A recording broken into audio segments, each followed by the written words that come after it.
वनिता कुकरेजाला 10 लाखांनी फसवले। उल्हासनगर शहरातील वनिता लक्ष्मीचंद कुकरेजा यांना व्हॉट्सअप चॅटिंग करणे महागात पडले असून त्यांची 10,18,000 ऑनलाईन फसवणूक झाल्याची उघड झाली आहे।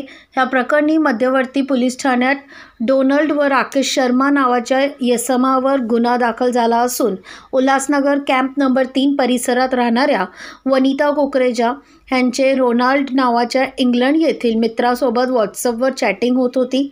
एक दिवस रोनाल्ड नावाच्या मित्राने भेटण्यासाठी भारतात येत असल्याचे सांगितले। दरम्यान 21 ते 23 नोव्हेंबर रोजी राकेश शर्मा नावाच्या इसमाचा फोन येऊन त्याने एअरपोर्ट येथील कस्टम अधिकारी असल्याचं ओळख सांगून मित्र रोनाल्ड विना कागदपत्र भारतात आल्याचे सांगितले। त्या प्रकरणी रोनाल्डसह वनिता कुकरेजा यांच्यावर मनी लॉन्ड्रिंगचा गुन्हा दाखल झाल्याचं सांगितले। यातून बाहेर येण्यासाठी विविध बँक खात्यात पैसे पाठवण्यास सांगितले।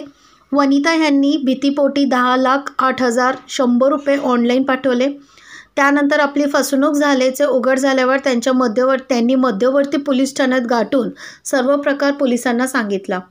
मध्यवर्ती पोलिसांनी घटनेचं गांभीर्य बघून अज्ञात रोनाल्ड व राकेश शर्मा यांच्या विरोधात ऑनलाईन फसवणूकचा गुन्हा दाखल केला असता तसेच अशा ऑनलाईन चॅटिंग व खोटे मोबाईल कॉल, ऑनलाईन जुगार ह्यापासून नागरिकांनी सावध राहा असे आवाहन पोलिसांनी केले असून ह्या प्रकरणी अधिक तपास पोलीस करत आहेत। अशा जणक्या बातम्या जाणण्यासाठी सिंधू स्टार चॅनल लाईक करा। धन्यवाद।